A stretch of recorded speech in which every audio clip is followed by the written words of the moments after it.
Teachers of Reddit, what are your stories of, oh god, this child is a sociopath? Met this kid when he was 2.5. He was already messed up. Super manipulative. He would chase the other kids, trying to hit or kick them. He crafted pretty convincing lies to get other kids in trouble or blame them for things he did. He did it so well that it often was impossible to know it was a lie. Other than that, you knew it was him, because it was always him. At nap time he would get off the cots and try to body slam all the kids trying to sleep. If you sat with him, he would try to kick you in the face. If you tried to control him by restraining him or something like that, he'd scream that you were hurting him, and my director would come in and threaten to write us up if we touched him again. Nap time was terrible. At 3 he continued the above behaviors, but started adding in creepy threats. He told my co-teacher he was going to get a gun online, and the postman was going to bring it to his house, and he would hide it in his backpack and bring it to school and shoot her in the head when she wasn't looking. He told another teacher he was going to bring a hammer and hit her until her head looked like a plesiosaurus. At 4 he was still doing all the above creepy shit, but also was now big enough to throw chairs across the room and had discovered gouging people's skin off with his fingernails and biting. He was not allowed to have anything even remotely sharp, ever. We pretty much had to be constantly watching him, despite having 19 other kids with 2 teachers. The ratio at 4 and up was 10 kids per teacher. During all of the above behaviors he would intersperse periods of being very sweet. As a teacher who wants the best for kids and believes they all deserve love and a place to feel safe, you'd think finally, he's opening up to me. We can work with this. We can help him. Even, selfishly, I'm the teacher who finally got to him, but that was only new teachers, and we all fell for it at least once. Inevitably it turned out he was using it to get away with things, and when you'd take another kid's side on something where he was clearly in the wrong he'd say, "But I thought you liked me now? I thought you liked me. You hate me, don't you?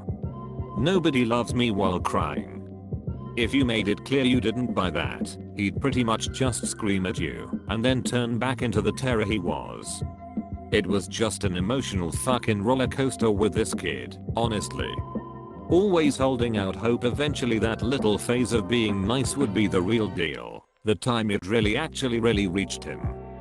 By 5 he still wasn't potty trained. He refused, mostly, but when we pushed the matter his grandma got mad and told us never to put him in underwear.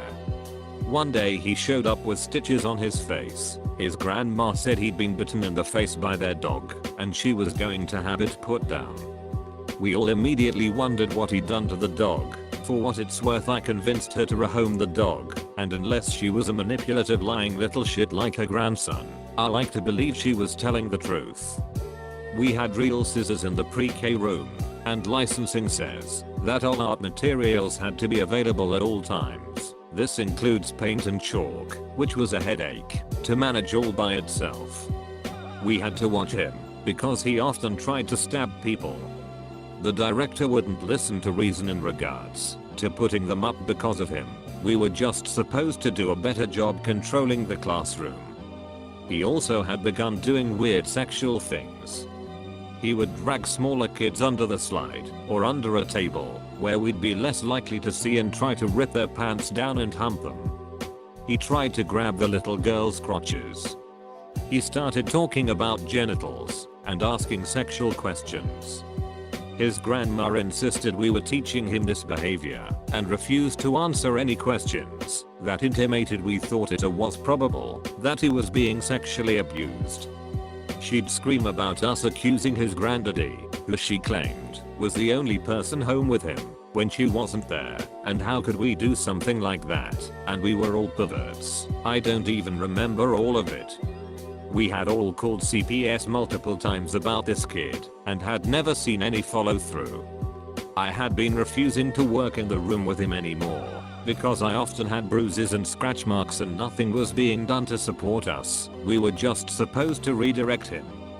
If we couldn't control him without saying no, or using timeout, or restraining him in any way we got in trouble. We were only supposed to redirect, i.e. give him special treats, thereby further encouraging the behavior and making the other kids feel they had to replicate such behavior if they also wanted special toys, activities, food, whatever. My director was a complete shat. However, when he was about 5.5 we had gotten a new director who immediately decided he was a danger to the other kids and we couldn't control him with any tools we were authorized to use.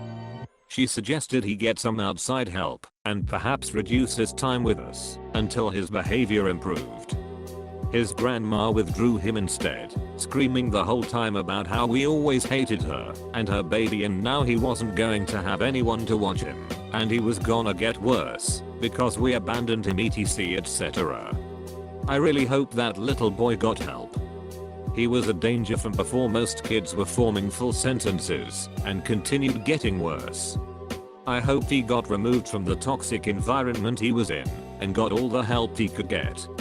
However, I will not be surprised to see his name in the newspaper someday soon connected to a violent crime or two. He would be 11 or 12 by now.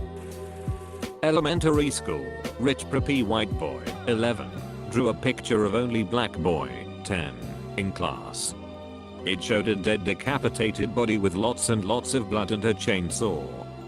He then calmly explained to me how he was planning to murder and cut up the other boy and how he doesn't deserve to have presents for Christmas as he's black and Santa doesn't like black kids. Had to contact the headmaster and parents. Jokes on him, the headmaster was a very cool black lady. I have seen students display all sorts of extreme behavior over the past 20 years, teaching teenagers in challenging schools.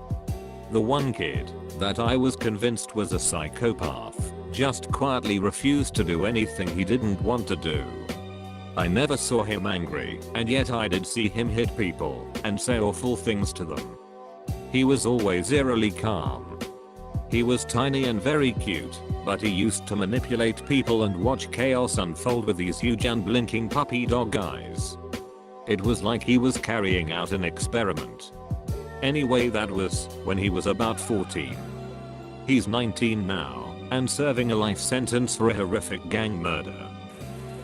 For what it's worth, I'm actually a teacher, but I was babysitting in this case. I was asked to babysit a 9-year-old girl and a 3-year-old boy a few weekends ago. I'd never met the kids, but I figured the 9-year-old and I will just hang out with a mutual understanding that she doesn't need me there and the 3-year-old might need some redirection and to just be kept occupied. Boy, was I fucking wrong. The 9-year-old was a straight up manipulative bully. She gave the boy jobs to do when playing play-doh and then tore him up telling him how bad he was at every job she gave him. She chased him around the house with a sharpened pencil.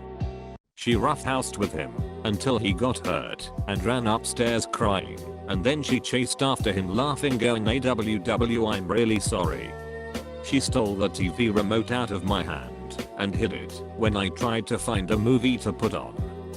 She tried to tell me that his bedtime wasn't actually when the kid's mom told me it was and got him up to play trucks.